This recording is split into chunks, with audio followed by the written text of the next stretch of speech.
Hi, everyone, and thank you for joining us this afternoon for our webinar on transitioning to organic dairy production.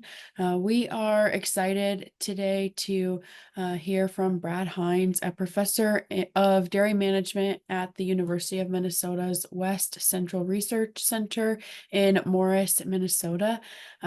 This webinar is supported by the United States Department of Agriculture Transition to Organic Partnership Program. And the top program in South Dakota is administered by the Organic Crop Improvement Association, or OCIA, under a cooperative agreement to the South Dakota Specialty Producers Association.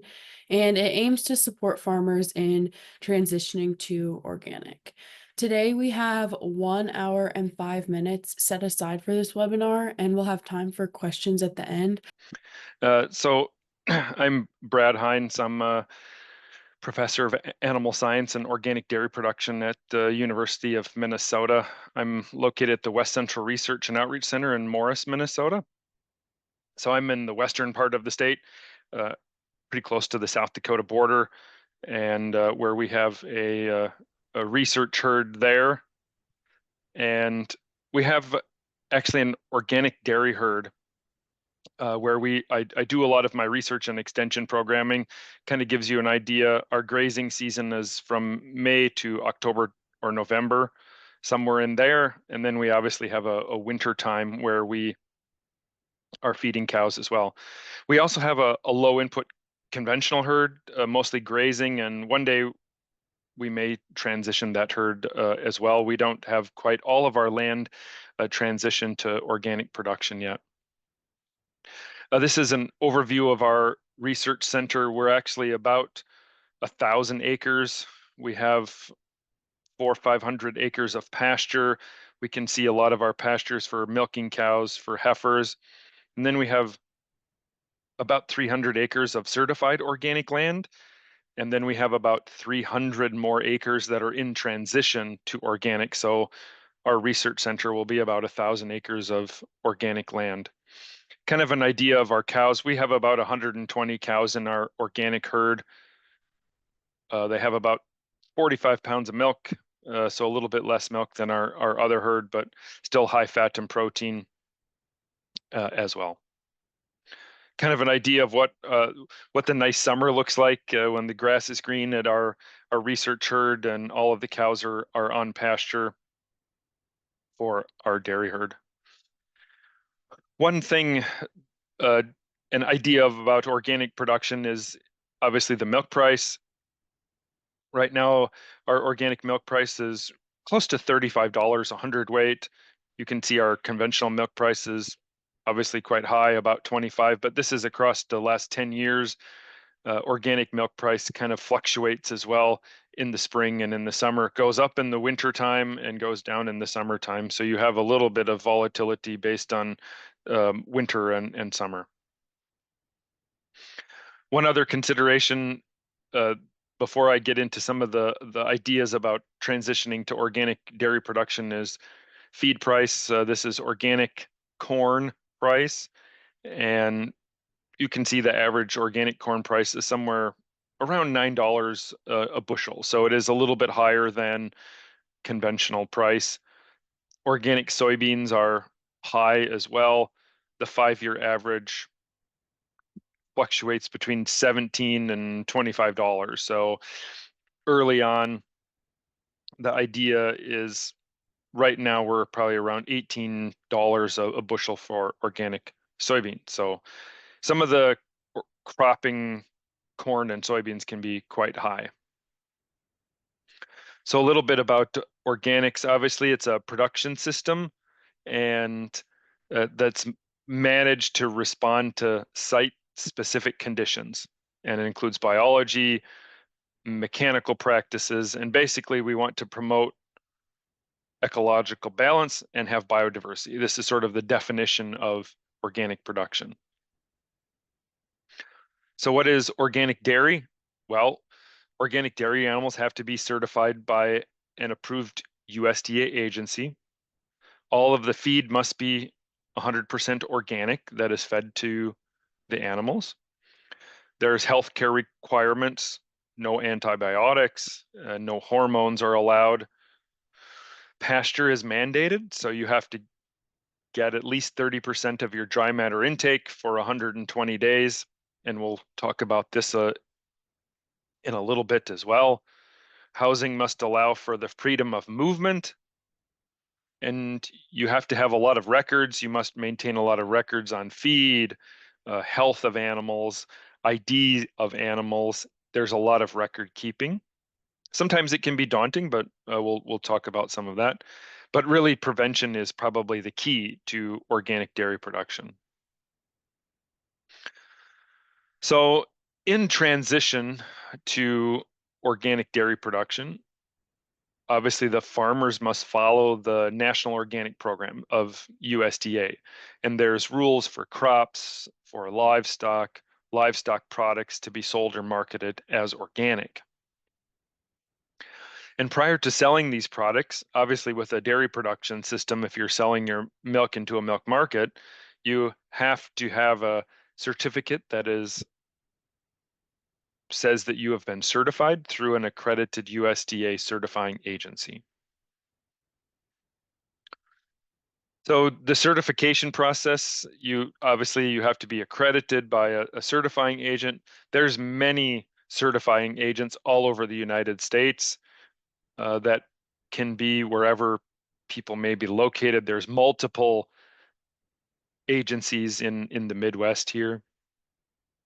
And they're obviously accredited for crop, for livestock, or other certifications.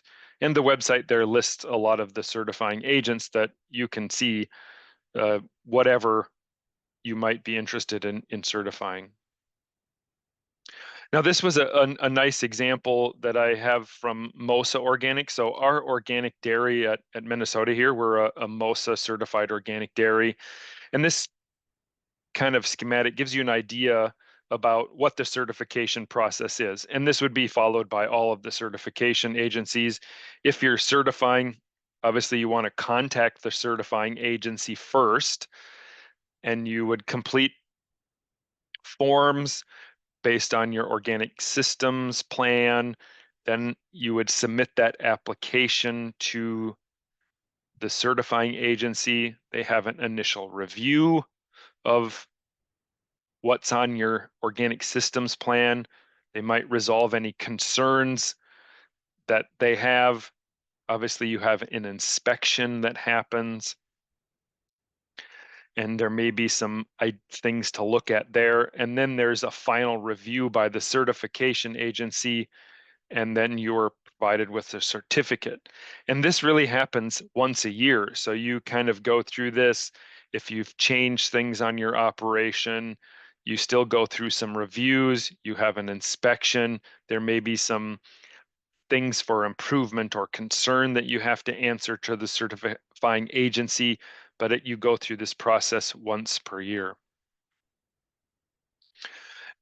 For us, everything is online, so it's quite easy to fill out all of those. When we first started, it was all on paper, but now it's all online. So there's a lot of good things that you can go through, but this is an idea of our operation. So we have crops, we have livestock, there's other things that we don't do. We're not a handler or anything like that, but we mostly are filling out the crops and the livestock portion of our online organic systems plan.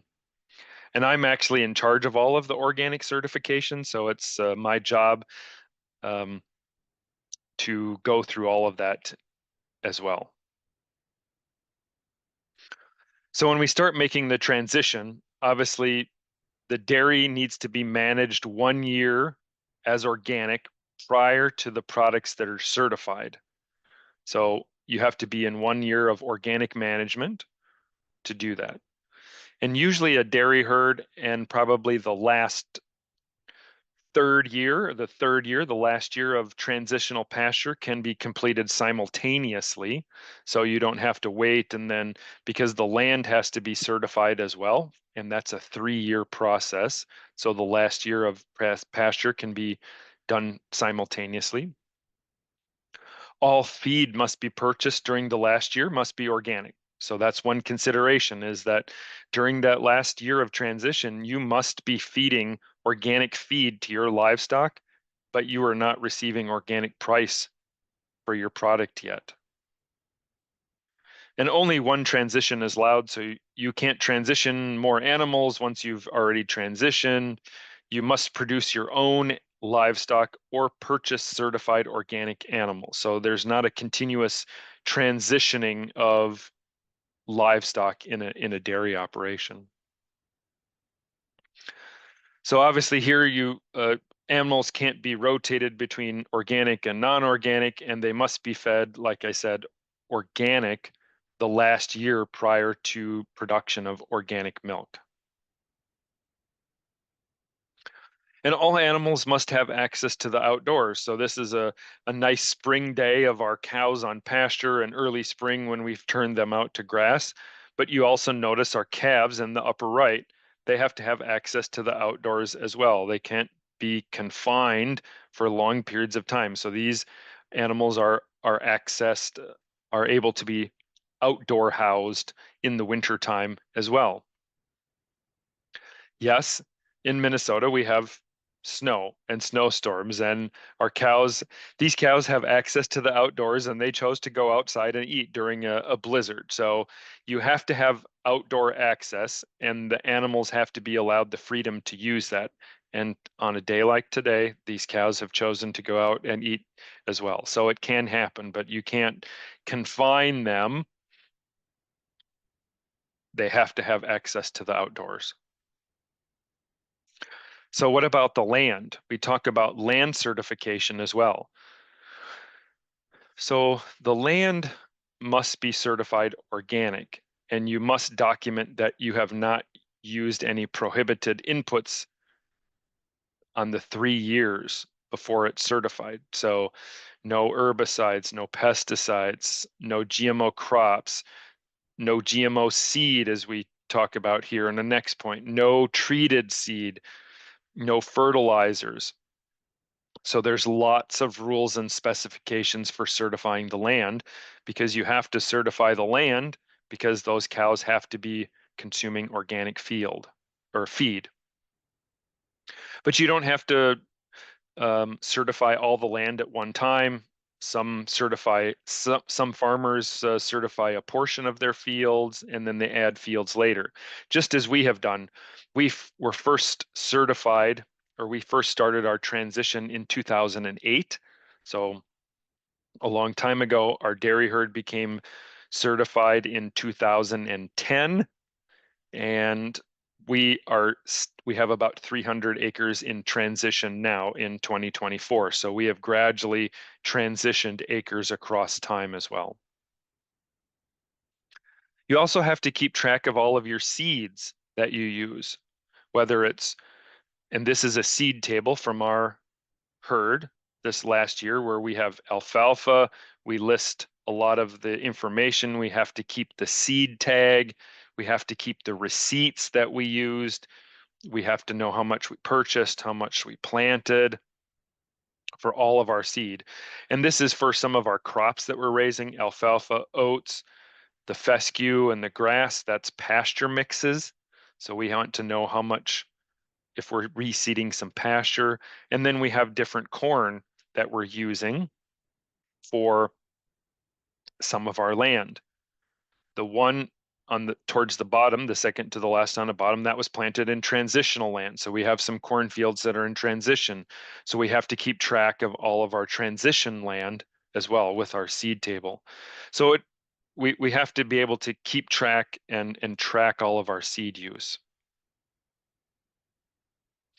So these are some of the ideas that we go by for transitioning to organic. Like I said, you have to be the 1 year prior to shipping organic milk.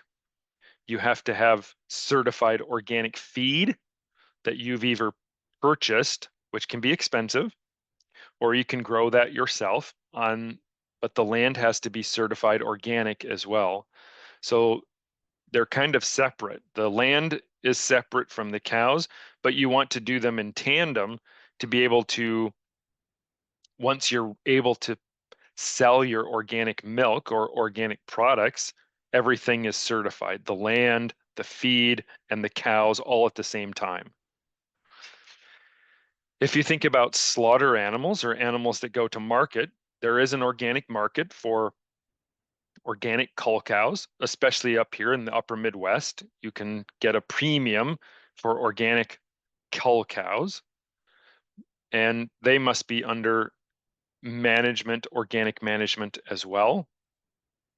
You can also raise dairy steers or any other livestock, but those animals must be born 3 months after the certification to be eligible for organic slaughter. So the animals that you transition into your system are not eligible for organic slaughter.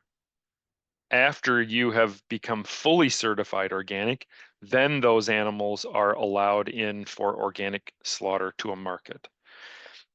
So there's lots of things to keep track of on these cows. And there are some inputs that are allowed by the National Organic Standards, and we'll talk about a few of those towards the end. So what is organic? Obviously, you have to have an organic systems plan that has all of the planned inputs and the practices, pasture management, stuff you're going to use that complies with the National Organic Program. So these are kind of some of the basics. Obviously, some of this is review, but you have to include those ecological and biological principles, conservation practices. Obviously, like I said before, no synthetic fertilizers, herbicides, insecticides. You have to have all organic feed. Cattle must be able to express their natural behavior, so they have to be access to the outdoors, like I had said before. No antibiotics, no hormones. Uh, you can't provide if the animal is not sick or ill, there's no medication that can be provided to those animals. And there's no physical alterations, mostly only disbudding or dehorning. So what about setting up this organic livestock systems plan? You have a livestock plan. These are sort of the requirements. There's lots of record keeping. I don't want to say that record keeping is daunting. I think you can streamline it, and it may be daunting when you first start out, but once you get used to the process and know what records you need to keep, it's quite easy. And then obviously you monitor a lot of these management practices. So these are some of the things that are included in your organic systems plan. You must manage your pasture to provide sufficient forage quality and quantity throughout the grazing season, and we'll talk about grazing season a little bit. You want to describe all of your feed and supplements for each type and class of animal. If you change the ration, you don't have to be fully 100% pasture. Some farms feed TMR as well as pasture, so you have to keep track of all of that. You have to keep track of supplements, like we purchase organic minerals for our livestock, so we have to keep track of all of that, what we're feeding to those animals. And then grazing season, and one point to that is it doesn't have to be non-continuous. There could be a break in there depending on the weather or aspects related to that. The pasture rule requires that you have at least 30% of your intake from pasture. So you have to be able to manage the pasture to provide at least that for your cows. And there are methods for calculating these dry matter intakes and dry matter demands on pasture, and I'll have an example from our herd here. And obviously you have to be able to document where you got these values from, whether you have to weigh your cows or you're taking an average weight of cows or you're providing a good estimate of how much your cows weigh. So here's some housing and animal care. You can house animals in many different ways on an organic dairy, but obviously you have to have access to the outdoors. The cows in the tie stall, they can't be confined there 24 hours a day. They have to be allowed to be accessed outdoors. You can still milk them in the tie stall. A lot of organic herds have free stall barns, but they still have to have access to the outdoors. and they have to graze. Obviously, feed, pasture is important, fences, waters. Many farms will water on pasture to provide adequate water for those cows with a lot of their fencing systems and lane systems. So what about the grazing season? So this is the time when pasture is available to the animal for grazing. Has to be at least 120 days, and it can be up to 365 days. Obviously, probably we're not grazing 365 days in the upper Midwest here, but we have to graze at least 120. You can use irrigation on your pastures or obviously rain. These numbers may vary a lot because of midsummer heat and humidity. Obviously, there can be large rain events, floods. We probably don't have hurricanes here in the Midwest, but we certainly have droughts or winter weather. There's not much snow in the upper Midwest right now, so maybe when it comes in the spring, we may have to figure out how to manage our pastures. So this is an idea of a grazing season. You start in early May, you graze 92 days, you have some heat and some slight drought in August, but then you can go back to a grazing season. So this total grazing season was 230 days, even though it was not non-continuous. But you still have to document that. If you do not graze your animals, you have to document when they're not on pasture and why you did not put them on pasture at that time. So you also have to establish a pasture management plan, which lists the plant species, whether you're using perennials or annuals. You also have to document the 30%, and we'll talk about that in a little bit. I think that's one of a main point is the 30% grazing rule, and that is an important part of all of this. Obviously, you have to document your length of grazing season because we have to know when you certify how long you've been grazing, and then what sort of grazing system you're using. You want to know where your fences are, where if you have shade, where your waters are, the location of all of your pastures. Like if you remember the pasture map that I had in the beginning of the presentation that listed all of our pastures, we know exactly where they're grazing. We have to have a soil fertility plan. What is that? For us, it's mostly the cows are providing the manure to the pastures. We don't provide any other inputs, organic inputs to our pastures. You want to know how the forages or different crops that you're grazing are seeded, whether it's permanent pasture, an annual pasture, or you could graze cover crops. But you have to know all of that, where those are located, what seeds you're using. And obviously you have to practice some erosion control to protect the soil and water quality. So let's talk a little bit about pasture records. You have to have a grazing calendar. Obviously, I would recommend you have a grazing calendar so you can keep track of all this and when your cows graze and when they don't. Sometimes some ration sheets can be provided by your certifier or your organic milk processor. And in a little bit, I'll show you that we use the ration sheets that are provided by our certifier as our record keeping method that we present at certification. You can also keep your ration sheets from your nutritionist if you are feeding some TMR along with pasture. We also have to present our winter rations. So you want to keep some ration sheets if you're feeding winter rations. And you can keep these in Notebook, Microsoft Excel, or feeding software if you have a feeding software program. There's many different ways that you can track your pasture records and your feeding records for your cows. You want to be able to record what you feed in the winter and every time that you change the ration. This is essential to know. Every time you make a ration change, keep those ration sheets, keep everything for records. It's much easier at the time of certification or inspection to have all of this information. It makes it easier. Obviously, you want to know when you start grazing. That's probably pretty essential. When you start grazing and the day you stop grazing to make sure that you have reached the 120 days of grazing season.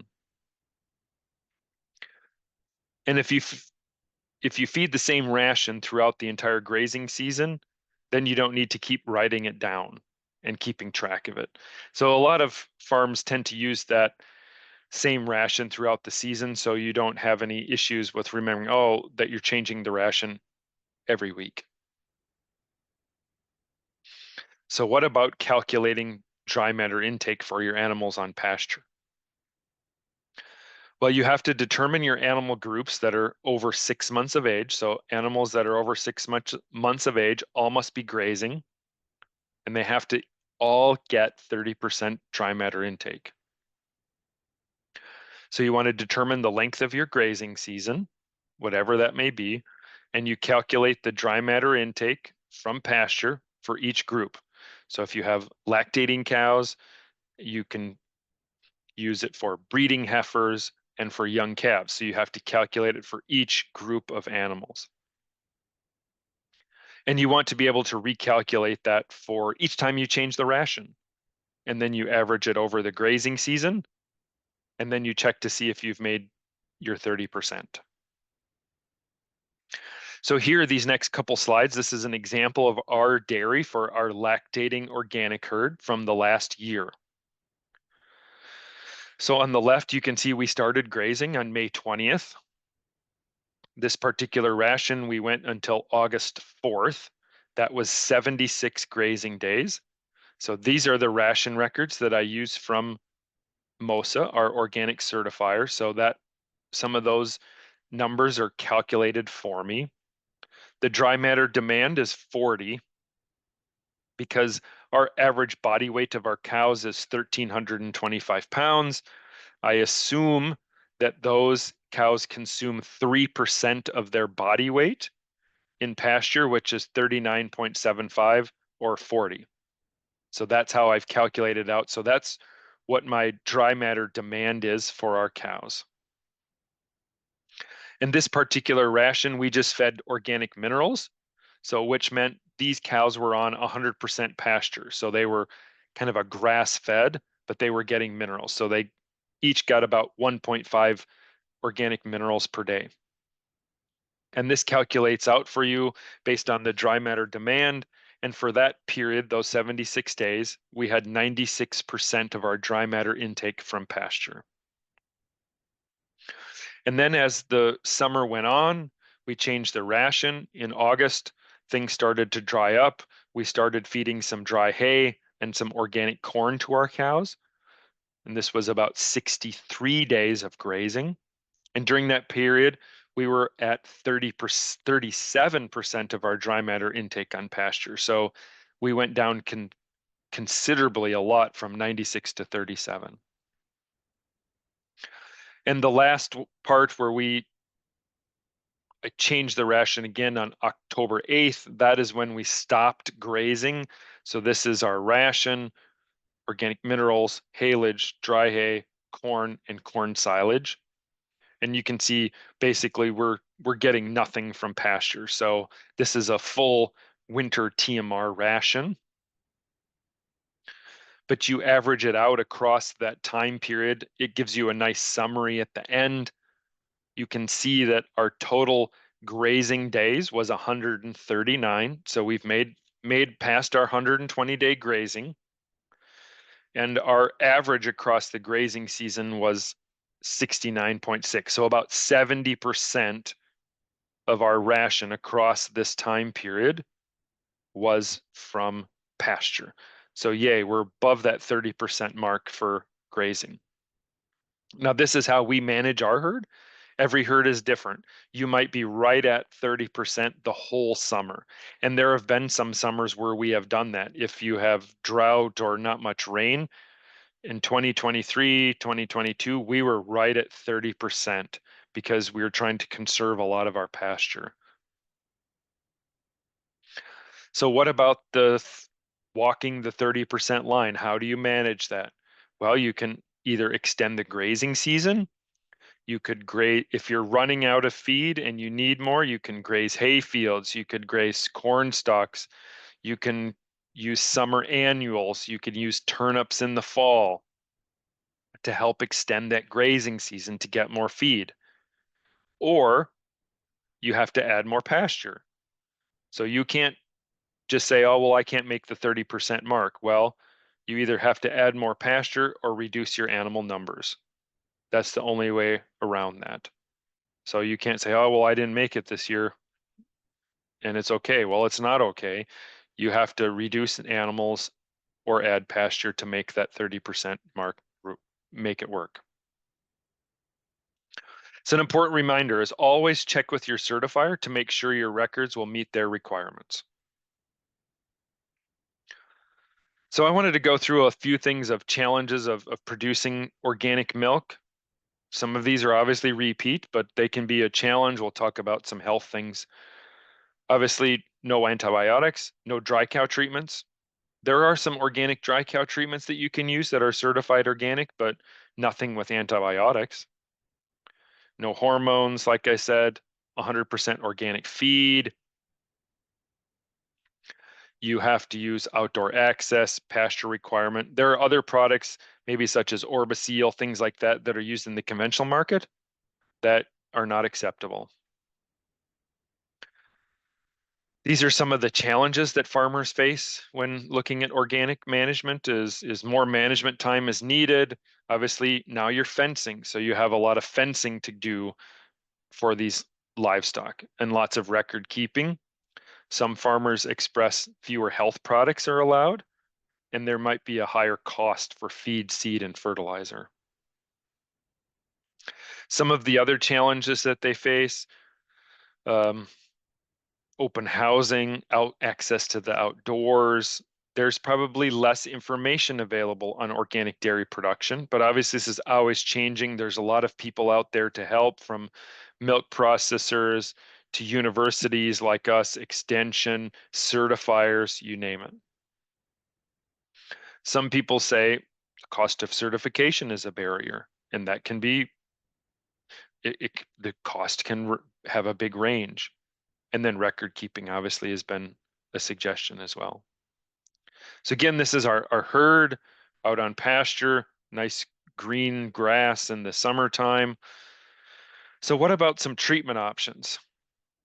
This is our herd again. We provide some shade to see if we can look at helping improve the organic milk production of these cows, and part of some of my research program as well.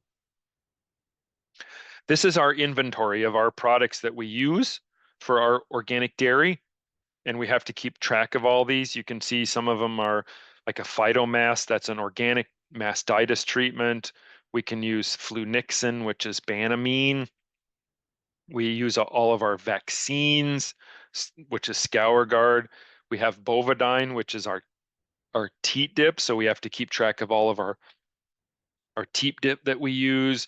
We keep track of our equipment cleaner, so that's pipeline acid, pipeline detergent, any vaccines, any health treatments that we're using. So we have to keep track of all of this. So these are a lot of the products that we are using in our organic dairy, from vaccines to different treatments to feed supplements, you name it. Herd health, there's a lot of stuff on this slide, but I think one of the things that we want to know is prevention is the key to organic herd health. You don't want to have a lot of problems. So trying to prevent issues from happening is much better. And obviously it's vaccinating, lots of vitamins and mineral supplements. If you have some issues, there are some synthetics that you can use, and we'll talk about those in a little bit. And you can use some other natural products, herbal tinctures, topical liniments, etc. But you want to create an environment where you have a healthy immune system, and you can use synthetic medications that are on the livestock list, but if you have to save an animal. So you can treat them with antibiotics, but then they have to be removed from the herd. And a lot of these things are other things that we've talked about. One of the things that you can use vaccines in your herd, but you have to avoid parasitides. These are some of the wide range of treatment options that organic farms can use for different ailments, from aloe to garlic, kelp. You can ship the cows. You can use different liniments. You can use vitamins. You can use fluids. So glucose, electrolytes, those are available for use. So there's many different things out there that you can use. They may or may not work. Sometimes they do, sometimes they do not. I wanted to talk a little bit about some of the national list of allowed substances. So this is flunixin, which is banamine. It's a steroid that can be used for reduction of inflammation of animals. So you can use flunixin. Now you can't just keep using it a lot, but you can use that in cows that may be sick. They got mastitis, to help reduce some of the inflammation. You can use glucose, dextrose for animals, maybe milk fever, ketosis, things like that. You can use parasitides. So if you have some outbreaks of uh, parasites or worms, things like that, you have to be able to document if you have those. And they can be used in an emergency treatment of dairy and breeder stock. But those animals cannot be sold as organic anymore. So these are two of them. So fenbendazole. So it says milk and milk products from this treated animal can't be labeled as, so you have a withdrawal, 2 days of withdrawal and 36 days for goat, sheep, and other species. You can use moxidectin, which is a cydectin pour-on in an emergency situation. And obviously there's some withdrawal periods as well for these animals, but you can't sell them as slaughter. So there are options out there, but these are used in an emergency. You have to be able to document those, talk to your certifier saying, hey, I have this problem. I need to use this. Is it allowed? Can we do this? Some of the other things that are allowed, copper sulfate. So if you have some hoof issues, hairy warts, things like that, you can use. Iodine is allowed. Obviously, it's used for teat dip, antiseptic things. You can use lidocaine as a local anesthetic, but obviously there's a larger withdrawal period. So you can use that for dehorning, disbudding, which we use in calves, but you have a different withdrawal period than what is stated on the bottle. Some of these other things you can use, aloe vera, it's anti-inflammatory. Here I have it works synergistically with aspirin, but aspirin's not allowed anymore, so you can't use aspirin. But it provides some anti-inflammatory, and it can be found in a liquid or a pellet. Garlic, a lot of farms use garlic. It's available as a tincture in liquid or dry. Useful for bacteria or parasite infections of animals. You can use this. A lot of people use it as a liquid that you can treat with a cow to help alleviate some of the issues that they might have. So garlic and aloe are some of the things that you can use that are readily available for organic dairy producers. Obviously, group feeding of calves is important, grouping of animals, allowing for that social interaction with other animals. And these are some pictures at some organic dairies that I took, and being able to use that as a system as well. So in the end, we want healthy livestock. We want fresh air and sunshine. We want dry bedding, well-managed pastures, high forage rations, and appropriate housing and ventilation. And this is really the key to having healthy organic animals, are all of these things. So being outside, being clean, being dry, high forage, lots of great lush pasture, and you'll have healthy cows. So in troubleshooting, again, prevention is everything. Trying to prevent issues from happening. It's probably the easiest, it can be difficult, but it's much easier than trying to find out when you have a sick cow and what to do. So clean and dry all the time is the mantra.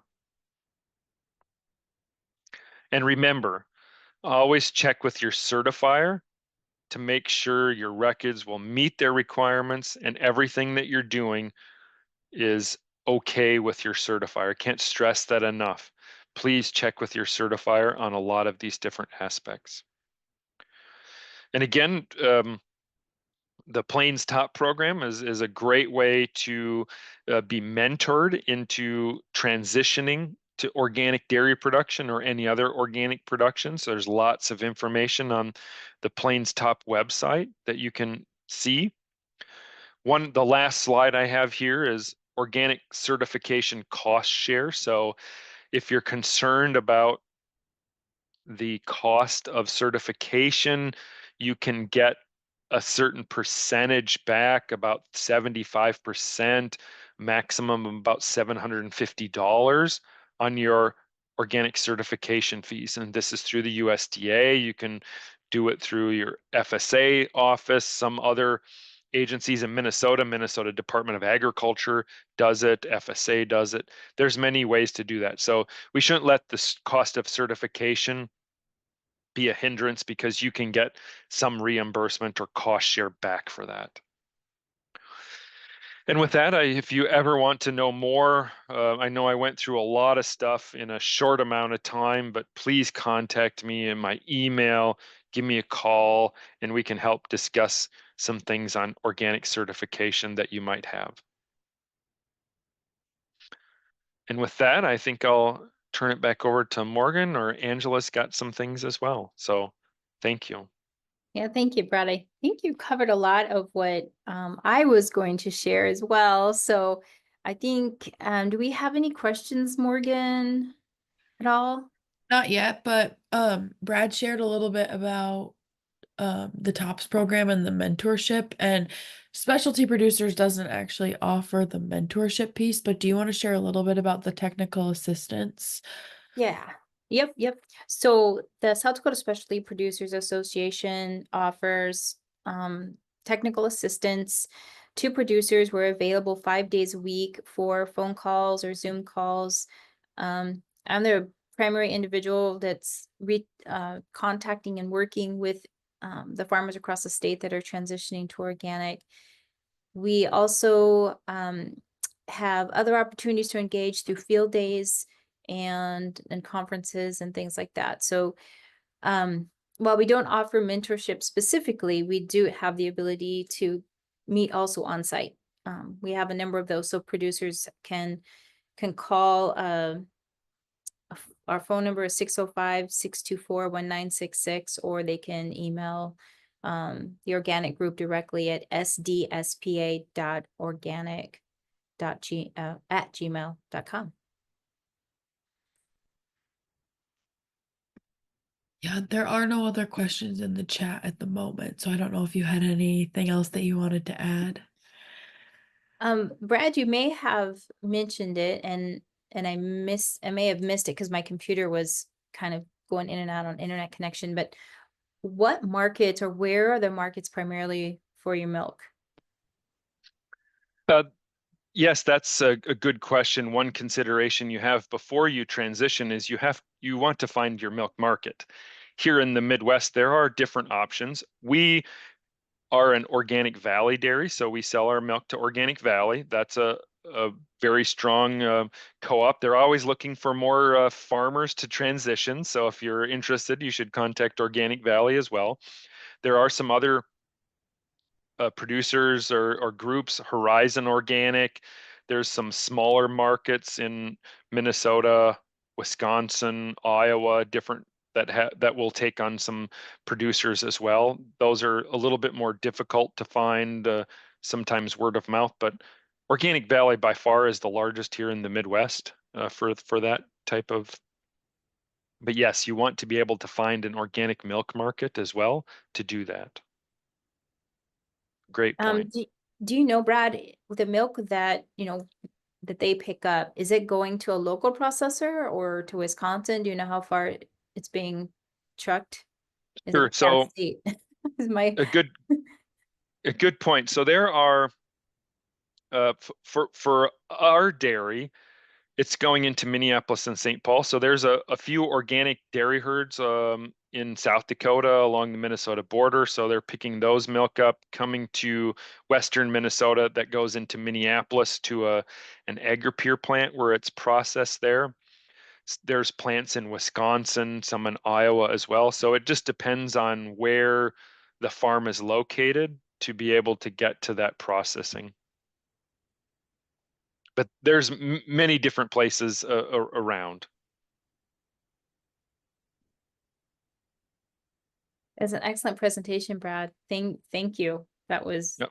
very, very informative. And I didn't even know that you had that in Minnesota. So I'm really impressed. So it's amazing. Yeah, Thank you. it's a good thing to have, and we're a working farm just like anybody else. So we go through the trials and tribulations as well of animals that don't feel good, certifying, trying to figure out how to manage the pasture, and so it's really real world situations to be able to make it work. So it's challenging, but I enjoy it. I'm also certified by MOSA, so I can speak to their level of professionalism, but can you speak a little bit to maybe what has been your experience working with MOSA over the years? Have you always been certified by MOSA? Or Yes, we've always been certified by MOSA. I think we started with MOSA because they were certifying a lot of dairy herds back then. Everybody certifies dairy, and there's other agencies that do, but we have certified with MOSA.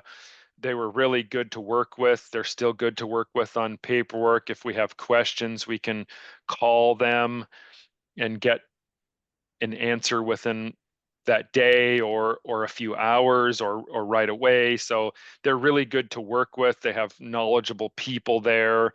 And it's when I first started certification, it was on paper. So I like that it's transitioned to online stuff now, and it's much easier and streamlined to do the online stuff now than what it was a long time ago. But yeah, it's they're good to work with.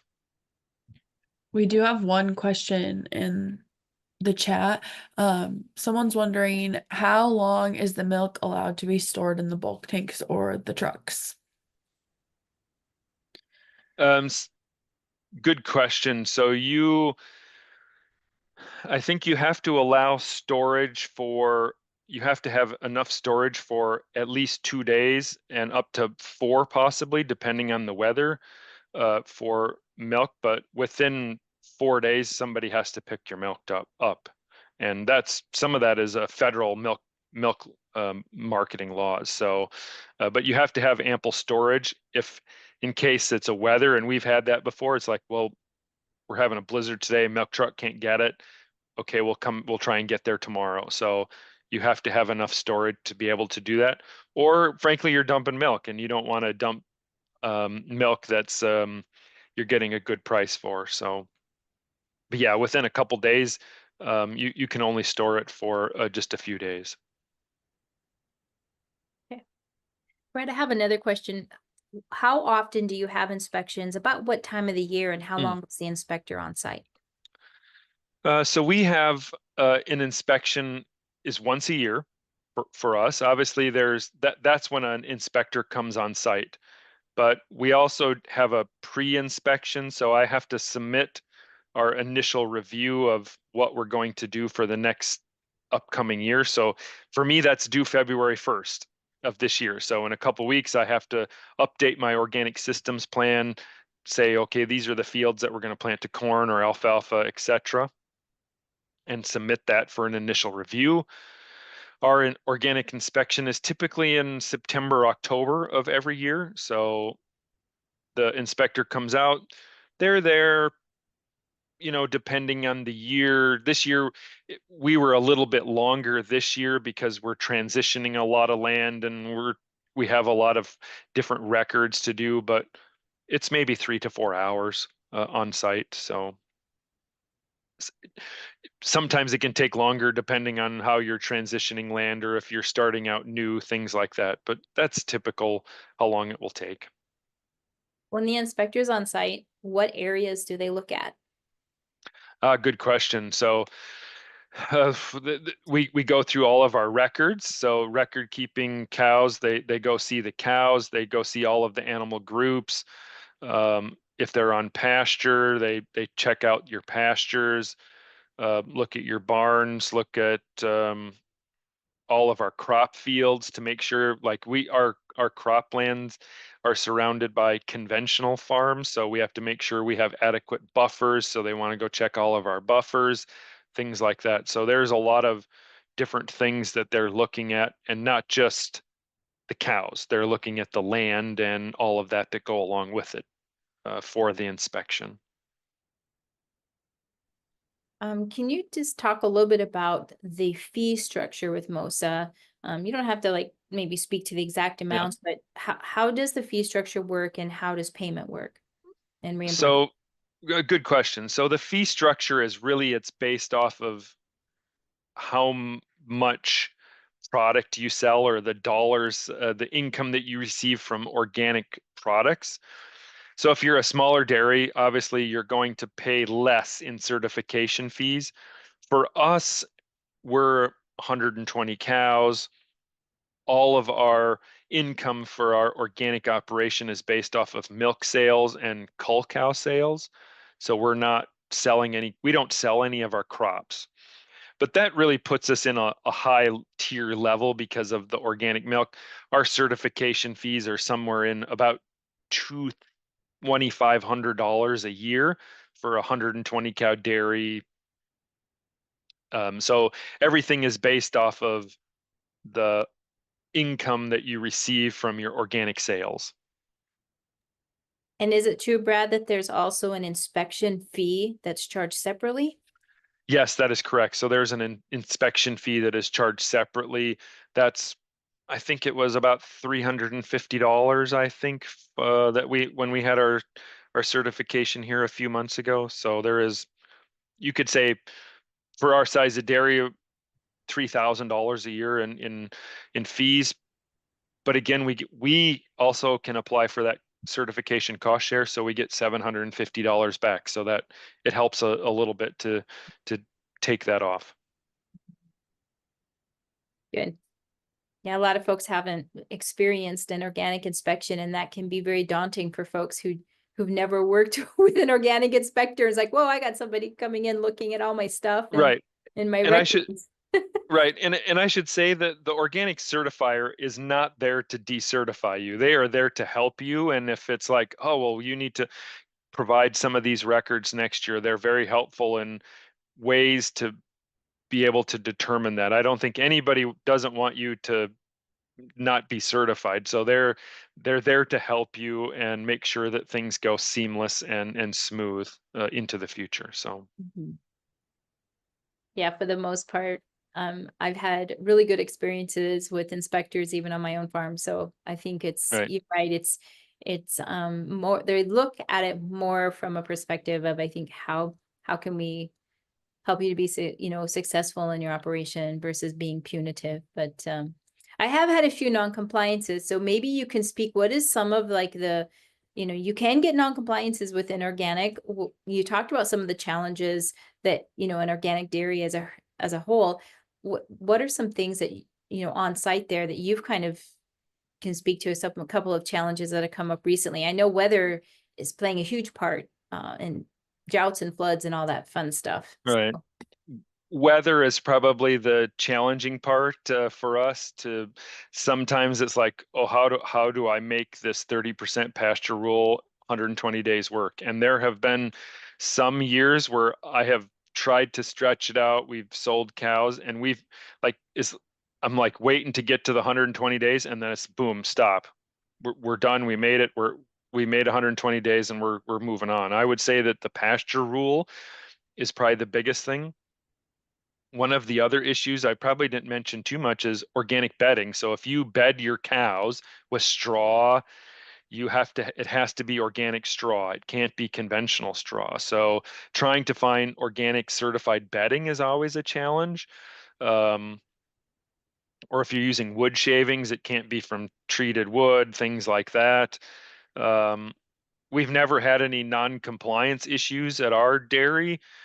Some things have been challenging, but we've been able to manage those and try to figure those out. And part of it is that's why we're just transitioning more land to organic, because it just makes it easier if we have an adequate land to be able to manage that, especially pasture and cropping ground. Morgan, do we have any other questions? I don't see any, and I just have one more concluding question. Rick, Brad, can you speak a little bit to what do you see as the biggest risks to your keeping your certification? I mean, here in South Dakota, we struggle with pesticide drift. There's just a lot of things you need to be concerned about. So what are some of those for your operation? I think the biggest risk is pasture, irrigation, making sure you get adequate pasture from the cows. That you see it a lot in, especially the farmers that I work with in Minnesota, trying to make sure they have enough pasture for their cows. That's probably one of the big things. Yes, some farms deal with, say, pesticide drift, not as much. One other challenge can be trying to find organic seeds for your operation, to whether you're growing corn or alfalfa or oats. There's some good outlets. We happen to use Albert Lee Seed House for a lot of our seed. There's many other places that you can find organic seed at. That's just who we have worked a lot with. We've gone to other places, but trying to find organic seeds sometimes can be a challenge. It's like, oh, well, there's no organic corn left. What do you do? Well, you can use some conventional corn, but it can't be GMO. It can't be treated. So it can be a challenge trying to find some of that stuff, depending on the year and the weather. So it's doable. One of the other challenges that we have faced is, let's see, how should I say it? You shouldn't be purchasing a lot of your feed.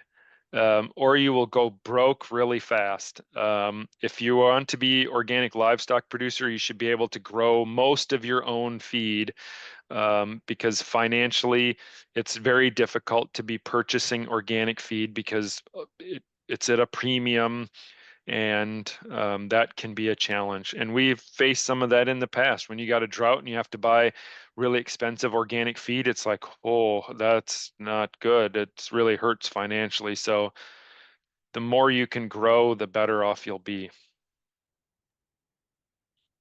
Excellent. Well, that's all the questions that I have. And Morgan, I don't think we have any other questions from the audience. So Brad, I just want to thank you again. And I think Morgan has a survey to share and a few closing remarks. Yeah, so thanks for everyone who joined us today, and thanks, Brad, for sharing your experience and knowledge with us. As you exit the webinar, there's going to be a survey that pops up in your browser. If you could take a couple minutes to complete the survey, or if you're watching the recording, it will be in the caption. We use this for expanding our programming and completing our reporting, so we really appreciate your feedback.